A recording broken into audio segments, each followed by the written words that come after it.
4월에 훈민가 하면 끝나면 훈민가 하면 끝납니다. 드디어. 이제 계속 문제는 풀어야지. 다른 학교 기출문제도 뽑아서 줄 거야. A 맞아야지.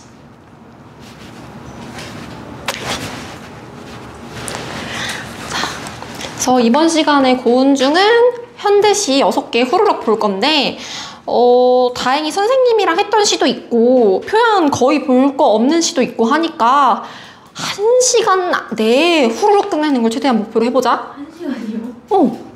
너무 길어? 아니 그 이전에 다 할 수 있을 거야. 왜냐면 너는 이미 학교에서 진도를 다 나갔잖아. 네. 나가는데 기억이 안 나. 학습지에 있는 거 까먹었는데. 그거 선생님 학습지에 있는 거 꼼꼼하게 설명해 줄게. 그러면 교과서에 있는 건 좀 널널하게 가자. 그러면 첫 번째 낙타야. 이건 주제가 뭔가 대단한 게 있는 게 아니라 연지는 보면 돼. 화이팅. 낙타는 뭔가 대단한 게 있는 게 아니라 뭔가 낙타에 있는 혹을 되게 귀엽게 새로운 시각으로 묘사한 게 다지. 오케이? 자, 그러면 여기서의 특징 정도만 조금 살펴보자면 철원 등에 혹이 2개씩이나 사방을 터벅터벅 무겁겠다 얘 하니까 아니야 이건 내 도시락인걸? 타박타박 사막이 질겁간다 얘 뭐 이렇게 되어 있잖아. 그래서 이렇게 뭔가 주거니 받거니 하고 있지. 그래서 대꾸라는 말 들어본 적 있어? 대꾸법 혹은 이제 대응된다 이렇게 볼 수 있을 거고, 그러니까 크게는 이렇게랑 이렇게 대꾸를 이룬다 라고 볼 수 있을 거고, 작게는 이렇게랑 이렇게 대꾸 대응을 이룬다고 볼 수 있겠지. 별거 없지. 자, 그리고 또 특징이 뭐야? 대화하는 형식으로 쓰였잖아. 대화체.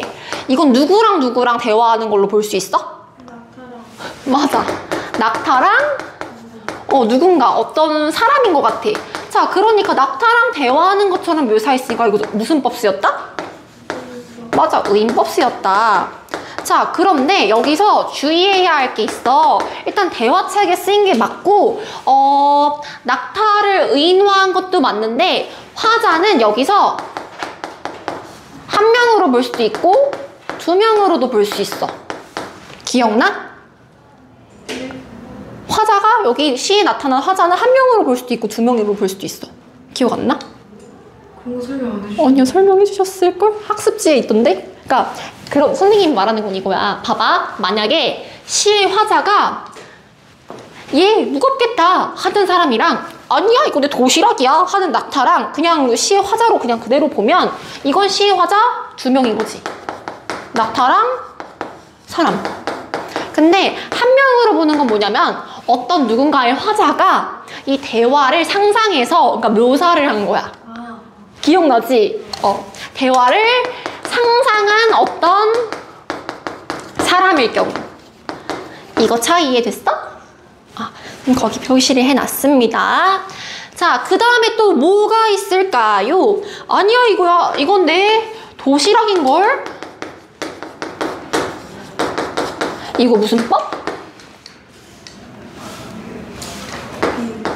비유 중에서도 무슨 법? 직유일까 은유일까?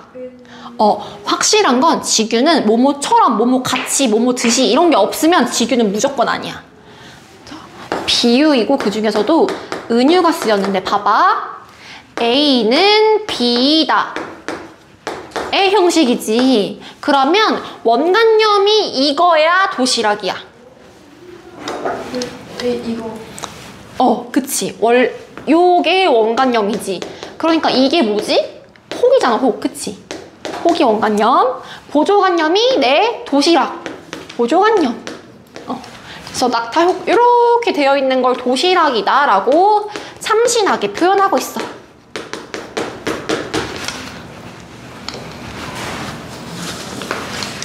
자, 참신하게 표현한다 라는 걸 또 고급진 표현으로 뭐라고 하지? 발상에 무엇이 나타난다? 맞아, 발상의 전환이 나타난다. 이런 고급진 표현으로도 우리가 볼 수 있겠지. 낙타는 여기 다야. 괜찮아? 넘어갑시다. 쌤 빠뜨린 거 없지? 혹시 학교 선생님이 설명한 거 있는데 쌤이 빠뜨렸다 하면 얘기해. 드러나는 화자 보여주시려고. 드러난 화자? 네. 한 명이냐, 두 명이냐? 그냥 화자가 드러났냐 안 드러났냐. 그거? 자, 그럼 화자가 드러났어, 안 드러났어? 들어갔어요. 드러났어요? 내 도시락. 맞아, 내 도시락. 잘했어. 오케이, 그럼 여기까지. 드러난 화자까지 표시해 줍시다. 드러나는 화자, 숨은 화자는 그냥 기계적으로 찾는 거지. 내가 있냐 없냐 하니까. 그 다음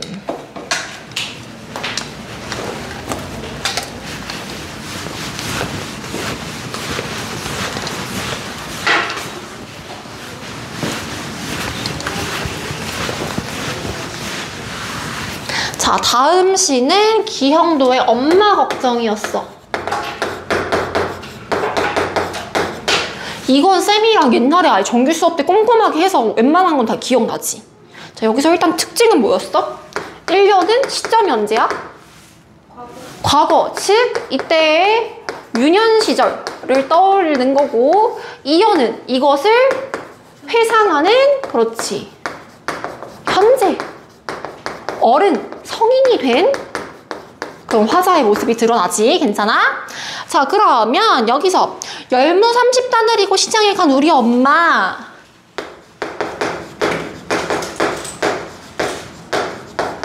이거 아마 학교에서도 이렇게 설명해 준 걸로 알아. 그러니까 물론 그 직업에 귀천이 있는 건 아니지만 시장에 있는다고 무조건 가난한 것도 아니고 실제로 시장에서 장사하는 분들 중에서 막 벤츠 외제차 끌고 다니는 분들도 많겠지만 요 시의 전반적인 정서상 열무를 이고 우리 시장에 간 우리 엄마는 아무래도 가난한 처지일 확률이 크지. 학교에서도 이렇게 설명해 주셨던 걸로 선생님이 들었거든? 그 지우한테? 아마도 뭔가 가난한 처지를 뭔가 짐작할 수 있어. 자, 그런데 엄마가 안 와. 해는 시든 지 오래됐어. 보통은 해가 졌다라고 하잖아. 근데 열무가 시들듯, 식물이 시들듯, 지금 저것도 시들었는데 자, 해를 무엇처럼 나타냈어? 약간 열무처럼 나타냈단 말이야. 근데 이거는 열무에 비유했다라기보다는 무생물을 생물처럼 표현했지. 무슨 법? 무생물을 살아있지 않은 것을 동물이나 식물, 살아있는 것처럼 표현하는 것은 의인이 아니라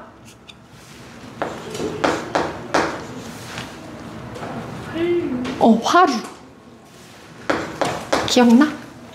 안 나? 안 돼.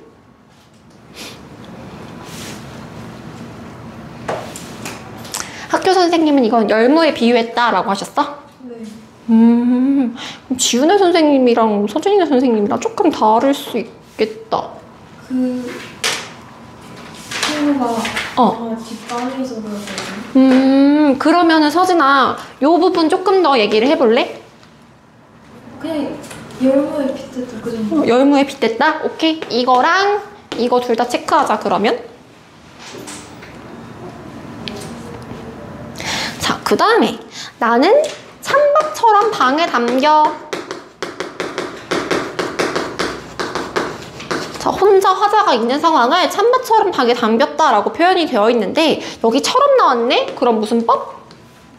맞아, 직유법이야. 그럼 여기서 원관념이 나겠고 얘가 보조관념인데 이런 직유를 통해서 뭔가 굉장히 외롭고 쓸쓸한 처지를 이제 강조를 하고 있는 거지. 뭐 라면에 찬밥 말아 먹으면 맛있긴 하지만 보통 찬밥 신세다라고 하면 쓸쓸하고 외롭고 혼자인 그런 신세를 얘기하는 거잖아. 그러면 이거는 심상적으로 차가운 이미지니까 이것도 촉각이라고 볼 수 있을까? 그리고 찬밥처럼 방에 담겼다 했으니까 시각이라고 볼 수 있지 않을까?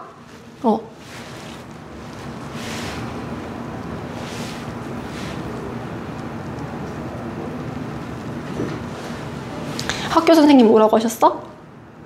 저도 필기 봐요. 필기 봐라? 지금 한번 꺼내서 비교해봐봐. 이 여전히 두 글자. 아니, 그거는 두 글자는 음절. 그 음절은 글자 수잖아. 그러니까 글의 음의 개수라고 생각해. 음절. 그러면 어절은 그냥 쉽게 말해서 뭔가 단어의 개수 비슷하다고 생각하면 돼. 띄어쓰기. 촉각이라고 했어. 촉각이라고만 하셨어? 그러면 근데 찬밥처럼 방에 담겼다 까지는 이제 시각으로도 볼 수 있긴 하거든. 근데 촉각을 우선적으로 이제 표시를 해 놓으시면 되겠습니다.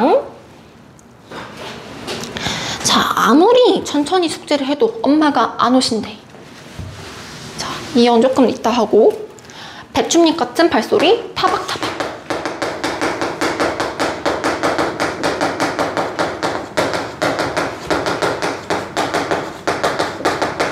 여기 볼까요? 이것도 일단 무슨 법?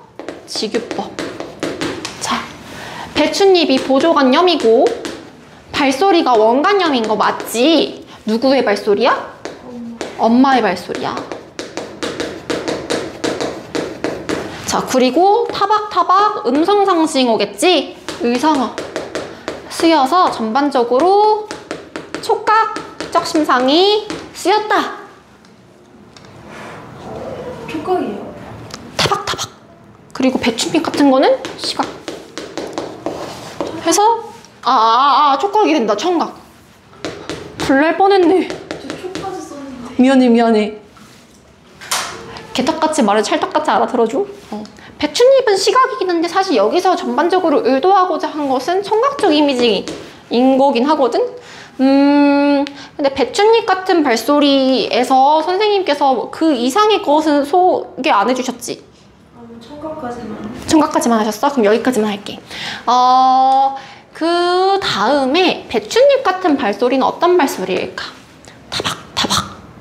뭔가 활짝? 아니야. 그게 이제 쌤 전에도 오버액션 하면서 이렇게 예시를 들어준 적이 있었는데 뭔가 기운이 넘쳐 신이 나 그러면 궁투 룰루랄라 약간 이런 말소리인데 타박타박은 타박 약간 이런 느낌이라 그랬잖아. 그래서 엄마의 지친 모습, 고된 모습 이런 것들을 우리가 떠올릴 수 있다 라고 했었어. 근데 그 발소리가 안 들린대. 괜찮아? 그 다음 년으로 넘겼어. 안 들린다라는 걸. 자, 어둡고 무서워 라고 나와 있어. 이제 시험 문제에서 종종 나오는 것 중에 하나가 화자의 정서를 직접적으로 표현하는 구절을 통해 뭐 간접적으로 이제 우리가 유추할 수 있다 뭐 이런 것들이 많이 나오거든. 여기서는 어둡고 무서워라고 나와 있으니까 화자의 정서가 직접적으로 표현된 부분이겠지.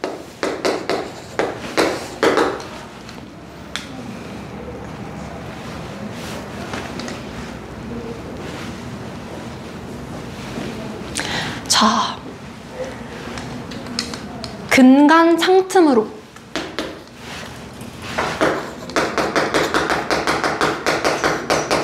고요히 빗소리가 들린대. 서준이 빗소리 듣는 거 좋아해? 응. 아니요, 지금 미안해요. 지금 작품에서 빗소리가 들린대. 선생님도 이제 빗소리를 뭐 듣기 좋아할 때도 있고 싫어할 때도 있지만 근데 이 상황에서 빗소리를 듣는 건 나의 그런 감정을 조금 더 끌어오르게 만들지. 왜? 어떤 펜트하우스의 삼중 유리창에서 보는 게 아니라 금간 창의 틈 거기서 이제 고요히 빗소리가 들리는 거니까 자, 일단 금간 창의 틈은 화자의 가난한 처지를 이야기할 거고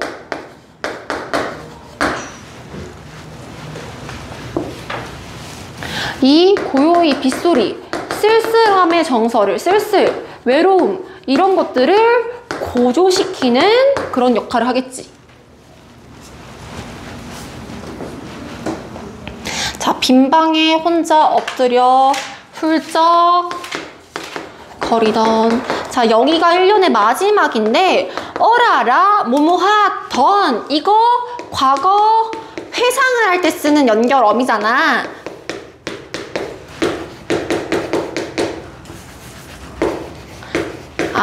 과거를 나타내고 있구나 라는 걸 여기서 짐작을 할 수가 있고 자, 그 다음에 여기 다 지우고 이연으로 넘어가도록 하겠습니다. 지우. 응. 빗소리는 번째 이미지가 안 좋아요. 당연해서 얘기 안 했어. 써주세요. 자, 그러면 금관창틈은 뭐겠어? 네? 금관창틈은 굳이 따지면 무슨 이미지야? 시각? 맞아. 굳이 따지면 시각도 나타나 있어. 근데 공간박적 심상은 아니지. 그렇다고 해서 시각도 있고 청각도 있는 거지. 청각이 메인이긴 하지만 이해됐어?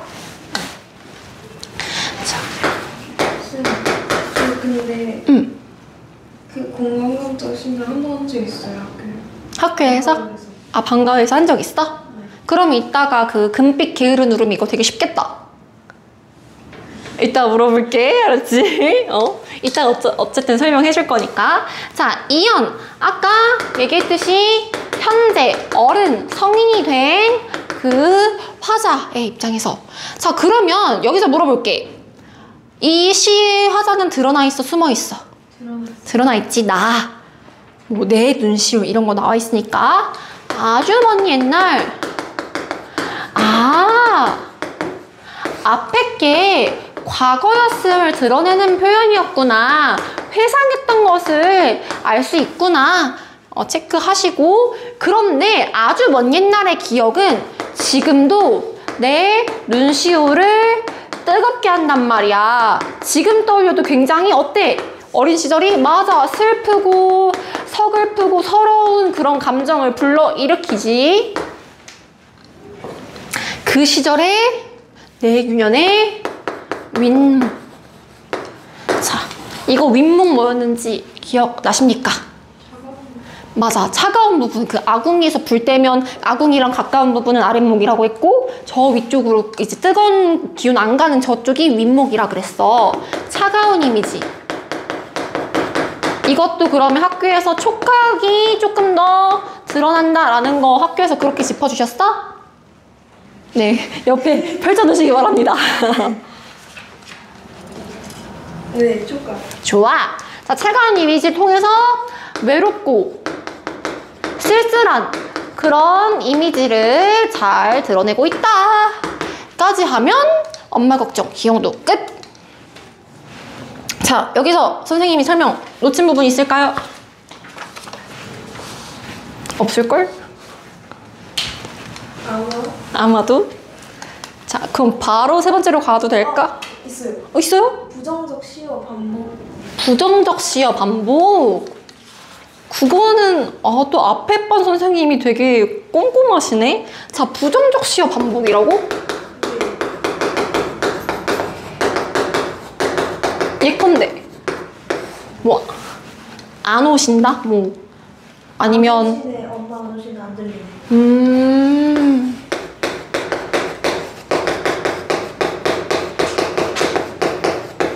그런 걸 통해서 뭘 강조하신다 그랬어? 어두운 분위기 조성. 오케이. 이건 쌤도 표시해놔야겠다.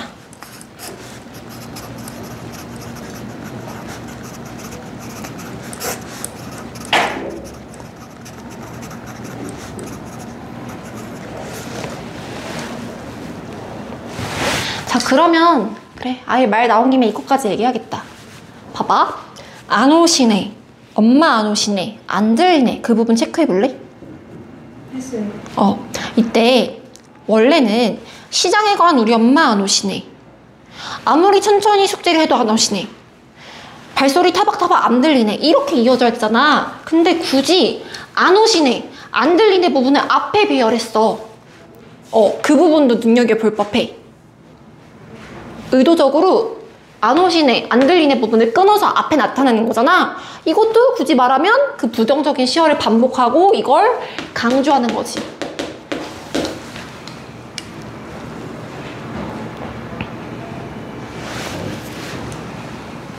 이거까지 말씀을 해 주실까? 안 하실 것 같긴 한데, 중학교 수준에서는. 뭐가요? 응? 이 뭔가 행을 의도적으로, 행의 배열을 의도적으로 고쳐서 뭐 의도적으로 수정하여 뭐 이런 표현 있잖아. 그러니까 의도적으로 끊어서 나타내고 뭐 이런 거 안 나. 근데 이제 들어는다. 선생님이 지금 얘기하는 게 무슨 말인지 알겠어?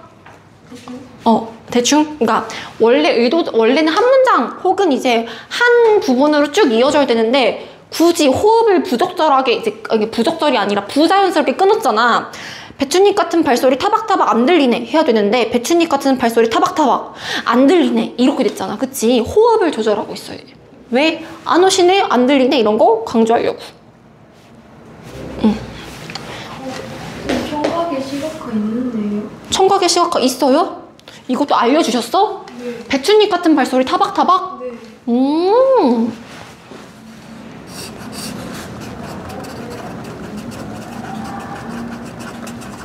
근데 이거는 배춧잎 같은 발소리 타박타박은 어디는 나와 있고 안 나와 있기도 하거든.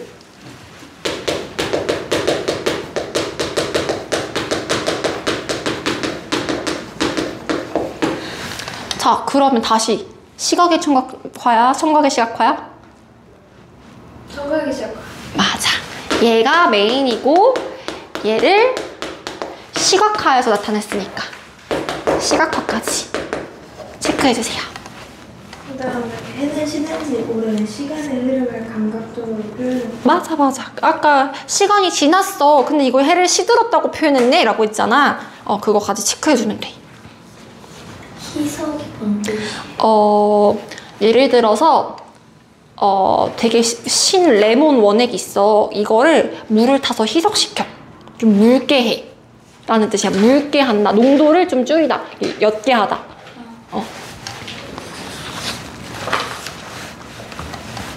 자, 다음으로 넘어갈까요?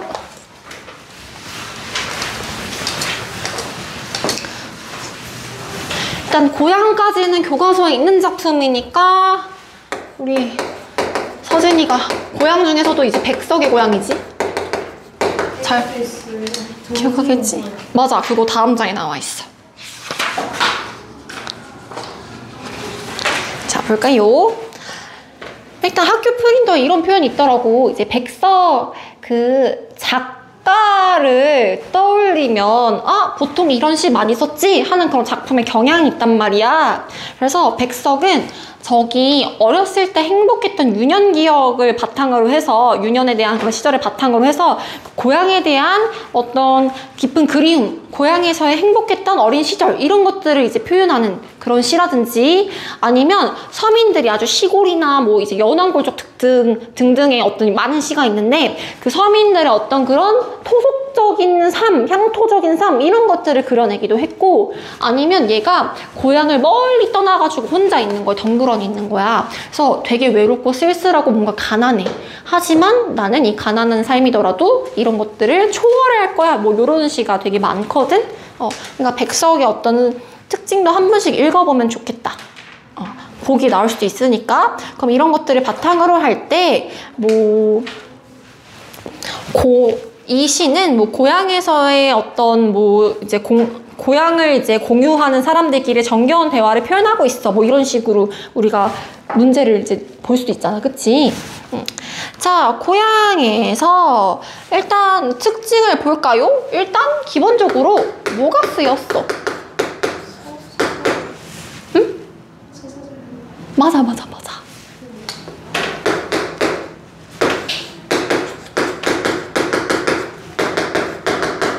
서진이가 말한 것부터 해볼까요? 자, 서사가 뭔데? 이야기 맞아. 어떤 시간의 흐름, 인과관계에서 하나의 뭔가 짜임새 있는 이야기를 만든다라고 생각하면 돼. 그럼 여기서는 서사적인 게 어떻게 드러난 건데?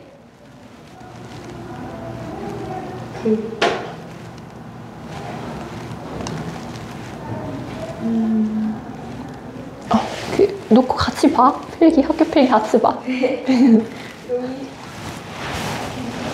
여기 뭐 그런 거 없어? 그냥 이렇게 생각하면 돼. 뭔가 이 시를 딱 봤을 때 이야기 보는 거 같지? 왜? 그 두 사람이 이 화자랑 그 의원이랑 주거니 박건이 하면서 이야기했잖아. 너 그 사람 알아? 나 그 사람 알아? 하면서 뭔가 하나의 이야기를 보고 있는 것 같잖아. 그래서 서사적이라고 보면 돼. 괜찮아?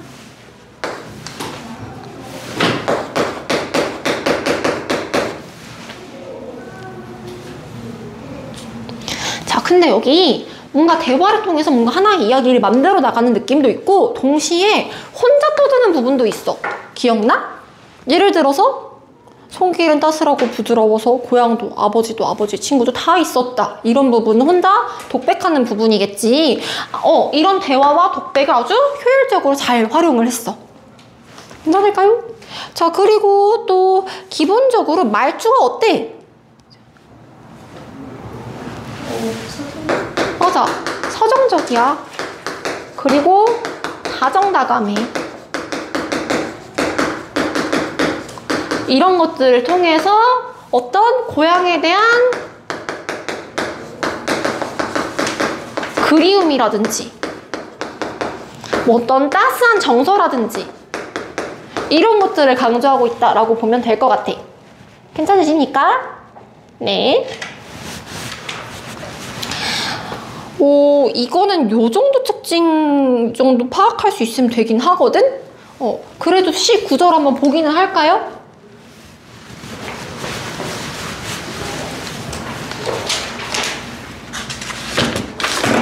선생님도 그러면 서진이가 준 프린트 바탕으로 언급을 해주긴 해야겠다. 자, 일단 이야기가 약간 스타트가 어떻게 돼? 맞아. 화자는 알아누웠단 말이야. 하필 어디서? 고향에서? 맞아, 타양에서 알아누웠단 말이야. 그럼 여기까지 보면 굉장히 쓸쓸할 수 있어. 그런데 누구를 만났어? 어느 아침에 의원을 봤단 말이지.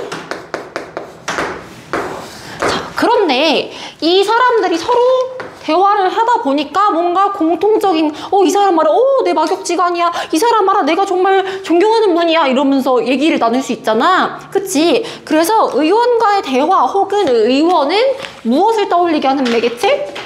고향. 맞아, 고향을 떠올리게 하는 매개체.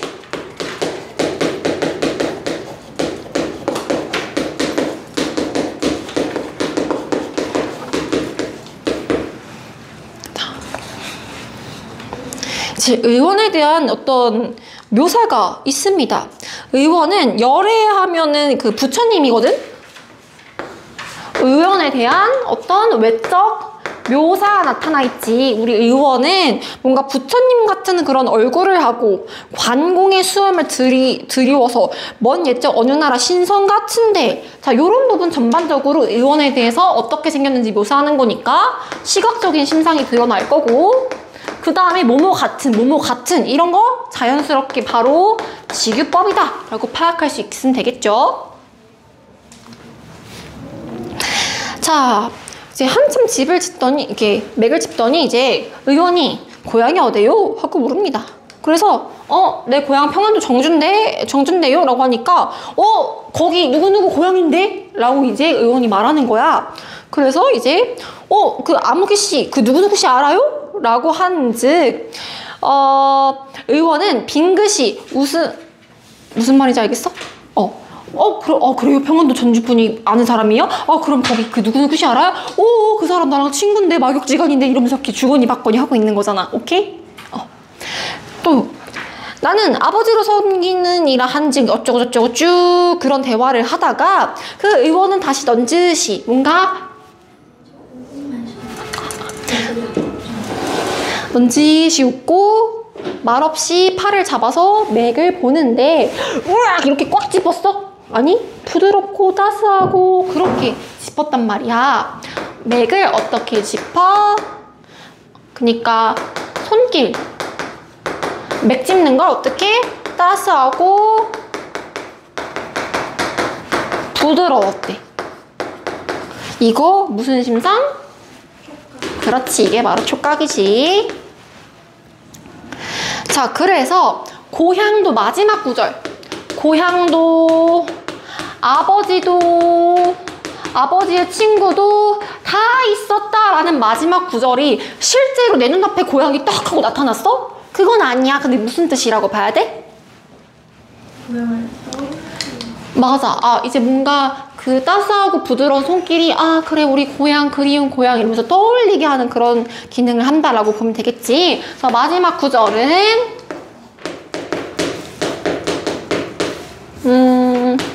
고향에 대한 어떤 따뜻한 기억이라든지, 그리고 또 고향에 대한 그리움, 이런 것들을 떠올림,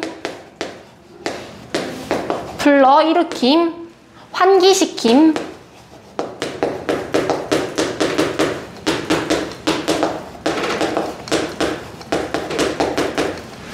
이렇게 뭐 이런 거 다 같은 말인 거지. 괜찮아? 자, 여기서 선생님이 안 짚어준 거 있을까요? 없을걸요?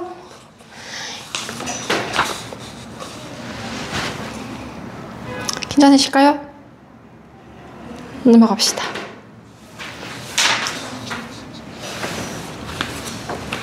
처음에 외로웠으나 뭔가 훈훈한 그런 마무리가 되었다라는 그런 시고. 자, 근데 고향은 고향인데 이번에 다른 고향이 있어.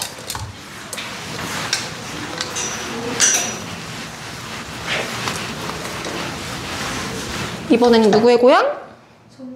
정지용의 고향. 자, 정지용의 시 두 가지 나와 있었지? 아니야? 어디서 봤을 텐데. 향수, 그렇지, 향수. 자, 그러면 이제 그 정지용의 고향, 그리고 정지용의 향수 봤을 때 유독 감각적 이미지가 많이 드러나지 않아? 뭔가 막 시각이라든가 이런 거 되게 많이, 감각을 엄청 많이 사용한단 말이야. 얘는 모더니즘 시인 중에 하나인데, 지금 모더니즘이 뭐냐면, 그러니까 뭔가 감각 같은 것들을 많이 이제 활용하고 이미지를 많이 보여주고 이런 것들을 모더니즘 시인 학파라고 하거든. 그러니까 모더니즘이라는 이름을 이제 떠올리지 못해도 다양한 어떤 감각적 이미지를 많이 활용하였다라고 생각하면 돼. 알았지?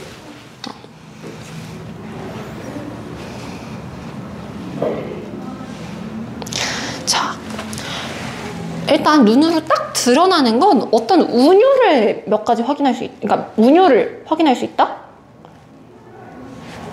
일단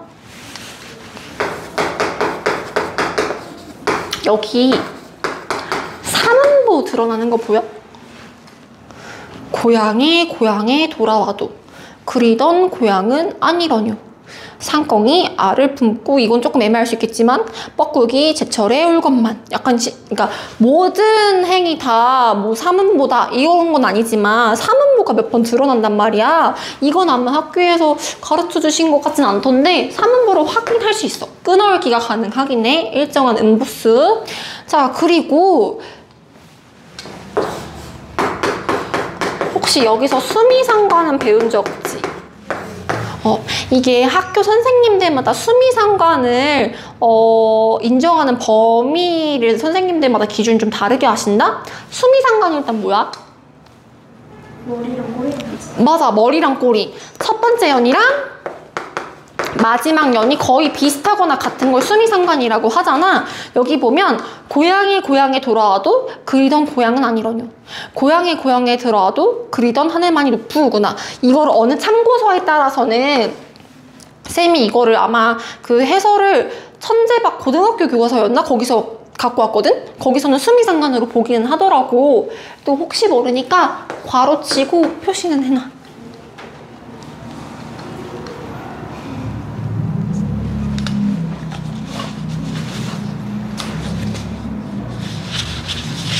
자, 이런 거 같은 경우에는 완전히 수미상관이 아니더라도 이런 표현을 나올 수 있겠지. 첫 년과 마지막 년을 뭔가 대응시켜서, 대비는 아니고 대응, 이렇게 대응시켜서, 자, 뭘 얘기하고 싶어? 내가 고향에 돌아왔어. 근데 그리던 하늘이 아니야. 그리던 고향이 아니야. 어떤 느낌? 고향에 대한 상실감 같은 거, 이런 것들을 강조한다, 이런 기능이 있을 수 있겠지. 이건 이 시의 주제이기도 하잖아, 그치?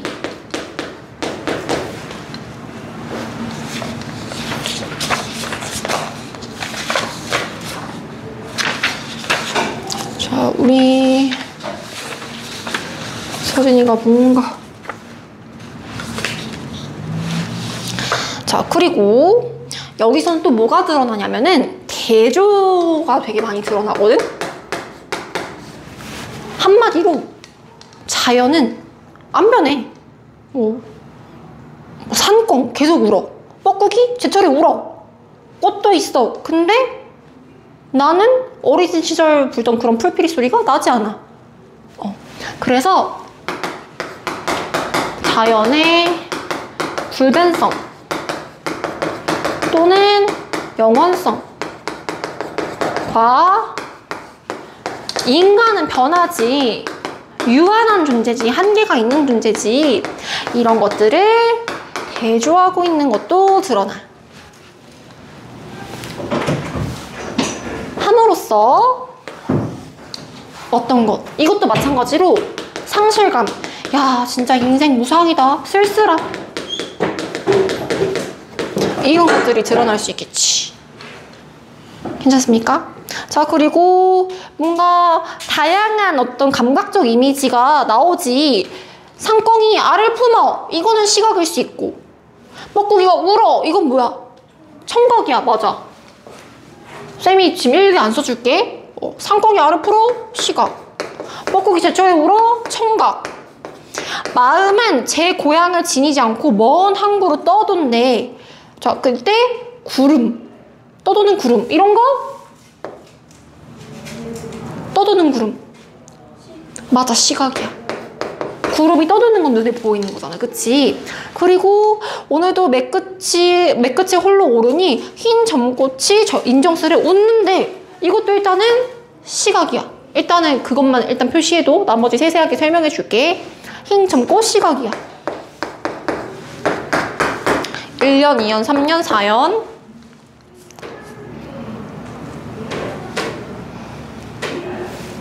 자, 그리고 메마른 입술, 어린 시절에 불던 풀피리 소리 아니나, 소리가 아니난데, 이거는 뭐 굳이 따지면 청각일까요? 그리고 메마른 입술에 쓰디 써, 이건 뭐야? 미각. 그렇지. 마지막 6년, 고향에 돌아와도 그리던 하늘만이 노푸르구나. 다른 건 이제 다 내가 꿈에 그리던 고향은 아닌데 그냥 속절없이 자연만 높아. 이런 거 시각. 괜찮아? 그럼 이제 구절 설명해 줄게. 이제 조금 힘들어. 이제 힘들어. 괜찮아? 자, 고향에 돌아와도 그리던 고향은 아니야. 2연. 산꿩이 알을 품고 뻐꾸기 제철에 울건만, 뭐뭐 하건만, 대조. 자, 3년. 이 표현 볼까요? 3년에?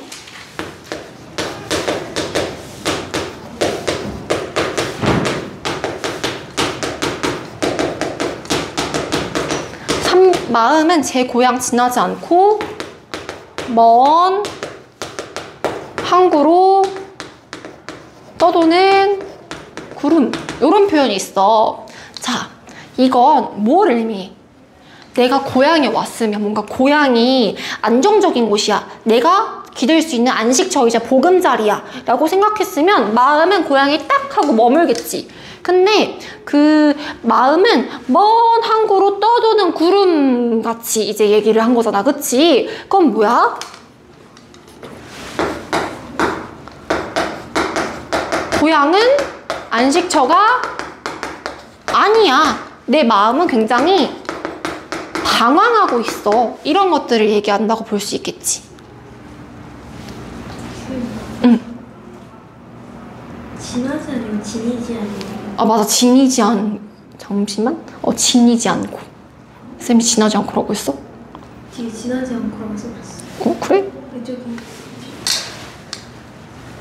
고마워. 지니지 않고. 오늘 뭔가 자잘한 실수가 많네, 유독. 이거 영상 괜찮겠지? 괜찮아? 양해해 줄 거야? 고마워. 어떤 방황하는 심리를 잘 드러내는 부분인 거고, 혹시 이거 은유로도 보셨어? 네. 오케이. 그러면 원관념 찾아봐. 마음. 그럼 보조관념 찾아봐. 구름.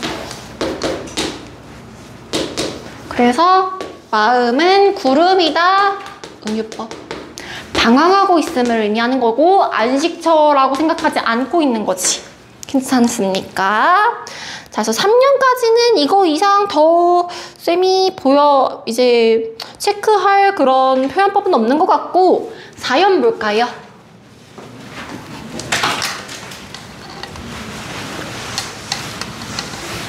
4연 보면은 흰 점꽃이 인정스럽게 웃는데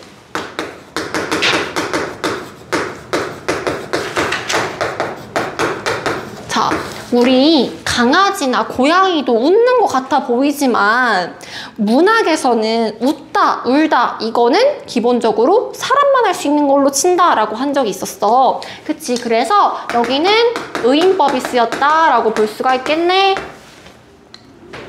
학교에서도 알려주셨지? 네. 아, 그럼 여기서 원관념 찾아봐. 원래 얘기하고 싶었던 건 대상이, 시적 대상이 얘가 원래거든? 흰 점꽃이 묘사하고 싶은 거잖아, 그치? 원래 얘기하고 싶은 거잖아. 그러니까 얘가 원관념이야, 은유법에서는. 그러니까 헷갈릴까봐 얘기해주는 거야. 그럼 의인법에서 보조관념은 무엇이지?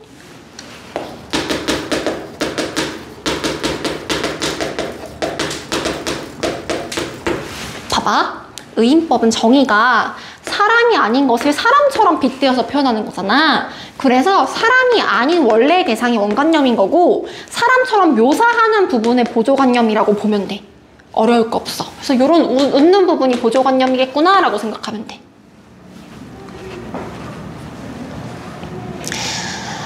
자, 어린 시절에 불던 풀피리 소리 안이 나고 메마른 입술에 쓰디 쓰다. 여기는 그냥 넘어가도 돼? 아마? 어린 시절에 풀던 풀피리 소리 안이 나고 라는 건 이제 뭔가 옛날에 어떤 변함없이 반겨주던 그런 모습이 아니라 나는 변해버렸어. 그러니까 말이 꼬였는데 고양의 자연 같은 경우에는 그달이 있을 수 있어. 꽃도 웃고 뻐꾸기 제때 울고. 근데 나는 더 이상 어린 시절에 불던 풀피리 소리를 낼 수 있는 존재가 아닌 거고 뭔가 인간이 사는 곳으로서의 고양은 변한 거지. 이해됐어? 이해됐지? 말이 좀 꼬였는데. 그래서 어린 시절에 불던 풀피리 소리 안이 나고는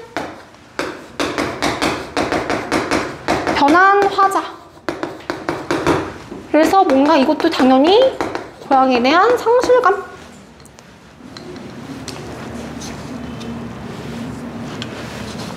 이렇게 보면 될 것 같고 마지막 고향에 돌아와도 그리던 하늘만이 높으르구나. 아까 자연은 변함없어. 하지만 고향을 잃어버린 상실감은 느껴져. 이해됐어? 자, 그럼 여기서 추가로 질문 있으십니까? 쌤도 이제 그러면 서진이가 준 거 한번 볼까요?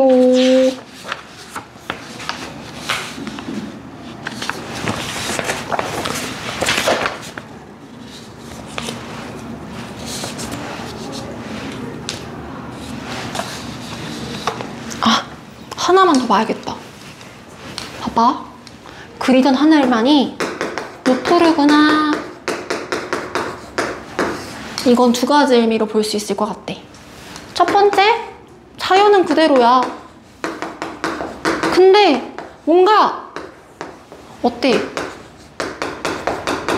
현실은 뭔가 녹록지 않아. 현실은 내가 옛날에 그리던 현실과는 변해버린 현실이야.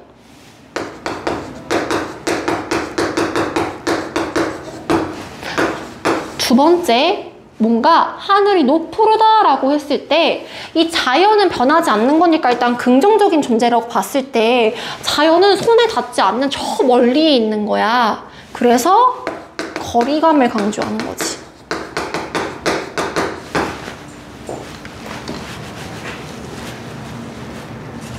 이거 역시 화자의 상실감. 서진아, 그리고 지금 서진이 필기 보니까 어라? 여기 수미상관 구조 적혀져 있는데? 네. 그치. 오케이. 그 다음에 이것도 얘기를 해줄게. 정지용 신 하면 감각적 이미지를 많이 나타냈다 했잖아. 우리 여기서도 감각적 이미지 많이 봤지. 그러니까 정지용 하면 유명한 게 이제 또 몇 가지가 있는데, 일단 첫 번째는 감각적 이미지를 많이 썼어. 두 번째는 이것과 연관된 건 아니지만 그 자식들이 좀 일찍 죽었어. 그래서 정지용의 유리창이라는 시가 되게 대표적이거든. 그래서 유리창을 바라봤는데 거기 뭔가 죽은 그 입김을 부는데 그 입김에서 뭔가 죽은 아이의 환영을 바라보는 그런 시가 굉장히 유명해. 이것도 그런 슬픔을 감각적으로 표현했기 때문에 유명한 시인 거고, 세 번째 런도 뭐냐면 이 시대가 일제강점기 때 시대거든? 들었어? 일제강점기 때 시대라서, 자, 정지용이 여기서는 고향, 진짜 내가 그리던 고향이 아니야. 현실은 내가 옛날에 생각했던 현실이 아니라 현실은 굉장히 부정적이야 하면서 슬퍼하잖아. 근데 반대로 뭔가 그 고향을, 그곳이 꿈엔들 일칠리야 하면서 고향이 되게 예쁘게 묘사하는 시도 있었어. 뒤에 향수라는 시 나오지. 그치? 그래서 이거를 일제강점기라는 시대론적 상황으로 이제 생각을 해보면 뭔가 일제 속에서 내가 그러니까 일제의 상황 속에서 고향이 옛날에 고향 같지 않았겠지. 그런 상실감이 더 드러날 수 있겠지. 요 정도도 체크하고 넘어가면 될 것 같아. 일제시대. 괜찮으세요? 네, 혹시 쌤이 또 빠뜨린 거 없을까요? 알겠습니다. 없을 거예요, 아마. 자, 여기까지 하면, 자, 일단은 교과서에 나온 건 다 마쳤는데, 우리 고향의 그 백석의 고향과 정주영의 고향을 대조하는 건 너무 잘할 수 있겠지.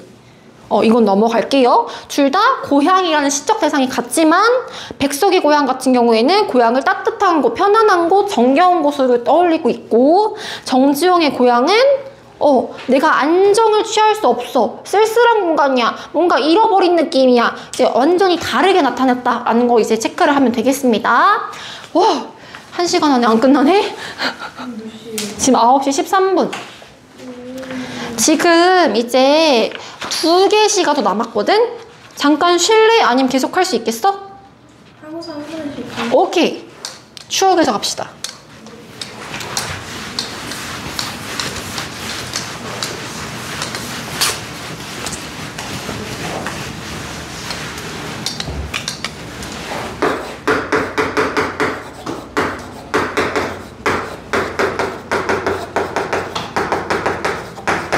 자, 이건 굉장히 뭐랑 비슷해? 맞아, 엄마 걱정이랑 뭔가 상황이라든지 이런 게 굉장히 비슷하지.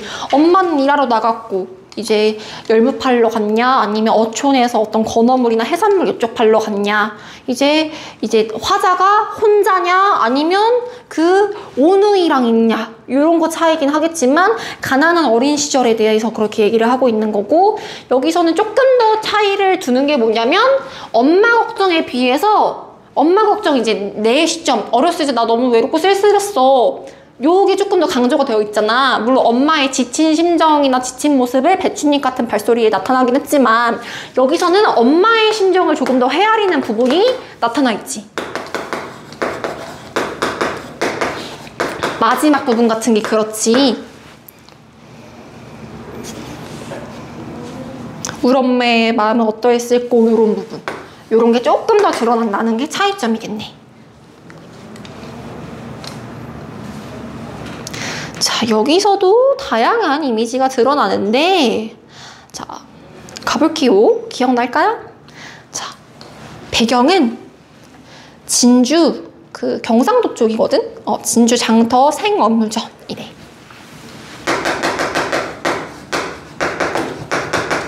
이것은 엄마가 생계를 유지하기 위한 어떤 삶의 터전의 공간이겠지.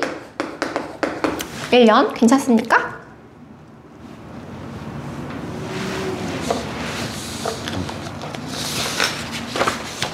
나도 사진이라 중과 비교해가면서 할게.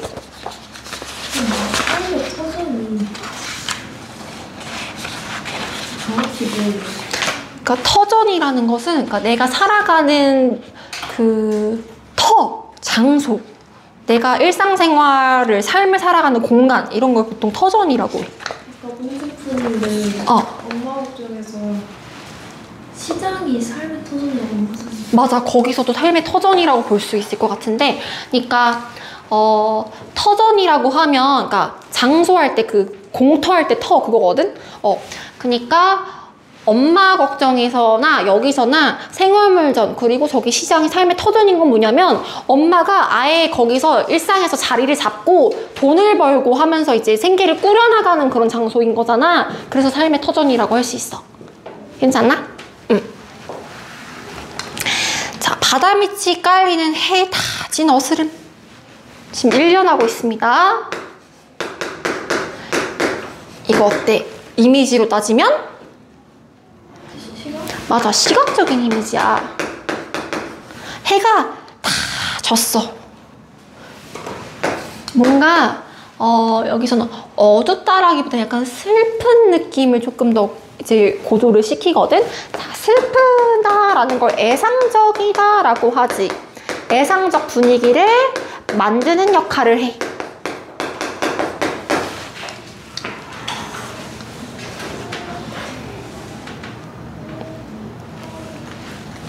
이연 볼게요. 이연 보면 울 엄매의 장사 끝에 남은 고기 몇 마리에 이거 조금 문장이 길어서 어려울 수 있지만 잘 끊어봐봐. 울 엄마 장사 끝에 남은 고기 몇 마리에 빛바라는 눈깔들이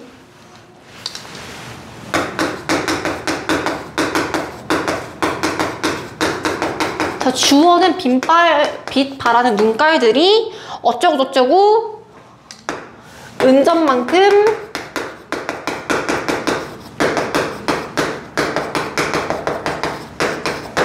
한이던가 라고 나와 있어.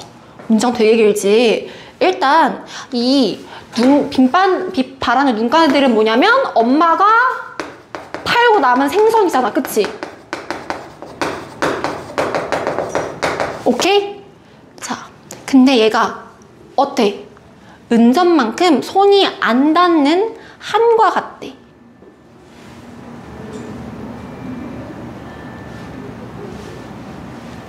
일단 못 쓰였어. 만큼입니다. 만큼. 치규. 맞아, 치규법 쓰였어.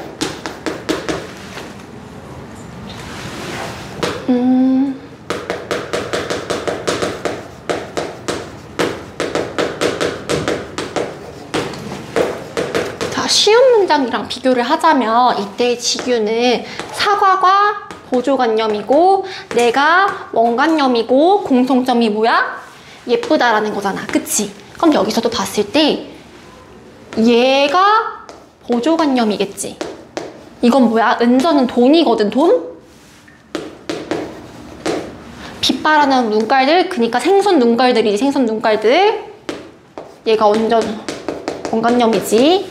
어떤데? 얘네들은 가난한 처지인 거야. 은전은 어때? 손이 안 닿아. 그러니까 내가 차마 돈을 만지고 싶어도 가지고 싶어도 못 만지는 그런 존재야. 근데 이제 빛바라는 눈깔들도 약간 그런 느낌이라고 보면 되겠습니다. 한마디로 뭐야?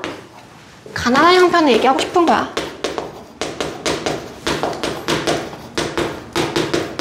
굉장히 한스러운 거야.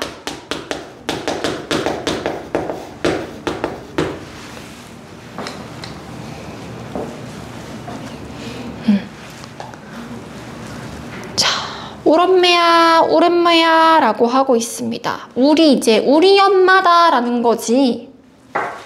혹시 여기 울과 관련해서 다른 해석도 하신 적 있어? 화자가 드러났다. 화자가 드러났다? 오케이.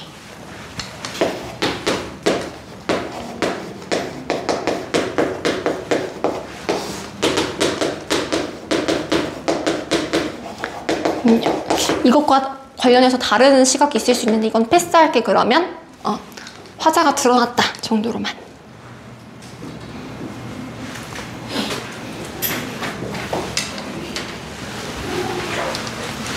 계속 볼게요. 50분이요. 10시에 갔으면 좋긴 하겠는데 벌써 20분이야. 빨리 하자. 아, 자꾸 어려운 시만 갖고 오셨어. 자, 별밭은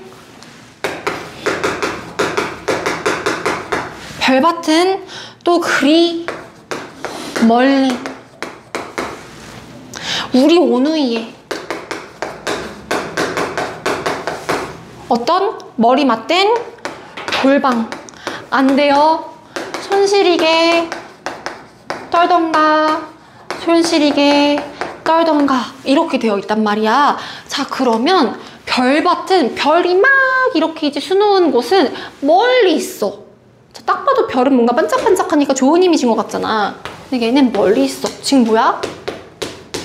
이 화자, 엄마, 이 가족들이 꿈꾸는 소망하는 이상적인 그런 소망의 공간, 이상적 공간, 소망의 공간은 아주 멀어. 거리감을 나타내는 거지. 자, 그러면 아까 우리 그 정지용의 향수에서도 거리감을 나타내는 표현 뭐였었어? 노푸른 하늘. 만약에 비교를 하려면 이렇게 비교할 수 있겠지. 거리감을 나타내는 표현이 있다? 괜찮아? 응. 자, 근데 우리 오누이가 가까이 있는 곳, 우리 오누이가 들어있는 곳은 골방이야. 골방은 보통 되게 낡고 좁고 이런 방을 골방이라고 하잖아. 그치? 굉장히 두 개가 어떻게 되고 있어? 대조되고 있어.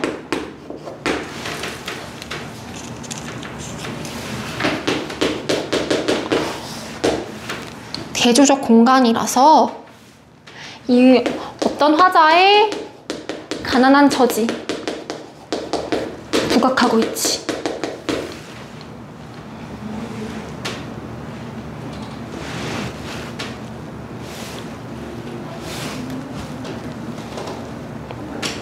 자, 그리고 봐봐. 그 우리 오누이는 엄마를 기다리면서 손 시리게 떨던가 하고 있는데 이걸 2번이나 반복했단 말이야. 그치? 그래서 일단은 손 시리게 떨던가 하면 쉬운 거니까 촉각이지. 촉각의 이미지. 그리고 이걸 어떻게 했어? 더 반복했단 말이야. 무엇을 강조해? 이 불쌍하고 춥고 쓸쓸한 오누이의 처지를 부각하고 있는 거지. 가난하던 어린 시절 어떤 강조하는 부분인 거지.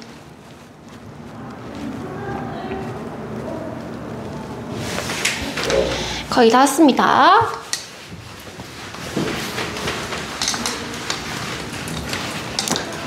자, 봐봐. 진주 남강은 맑아. 근데 봐봐. 진주 남강 맑다 해도 우리 엄마는 오면서 가면서 신새벽이나 별빛에 봐.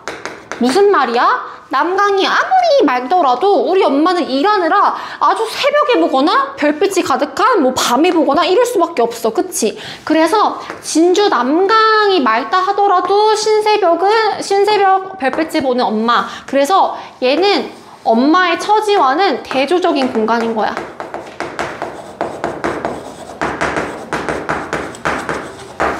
왜? 엄마의 처지는 굉장히 고된 처지야.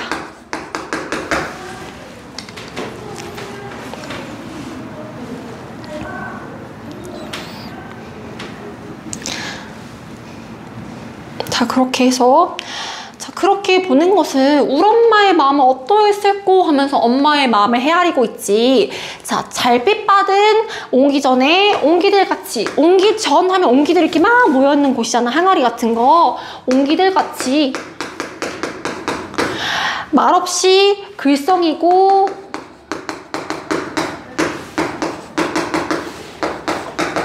반짝이던 것인가. 자, 그럼 일단 같이 나왔으니까 지규법이고 얘가 보조로 나타내는 거지. 달빛 받은 옹기들 같이. 자, 그러면 이건 원관념이 뭐야? 무엇을 나타내는 거야? 문맥을 봐봐. 맞아. 왜? 일단 말없이 근썩이고 반짝이던 것인가 하니까 엄마의 눈물, 엄마가 흘렸을 그런 눈물, 혹은 엄마의 그런 마음은 어떠했을꼬, 엄마의 마음은 옹기들같이 말없이 근성이고 발작이던 것일까? 이렇게 할 수 있으니까 엄마의 마음이라고도 볼 수 있겠지. 기본적으로 눈물로 보는 해석이 많습니다. 자, 그래서 봐봐. 이건 엄마가 그랬을까 하고 헤아리는 거잖아. 여기에 이런 헤아리면서 엄마에 대한 무엇을 드러내고 있어? 안타까움을 드러내고 있지.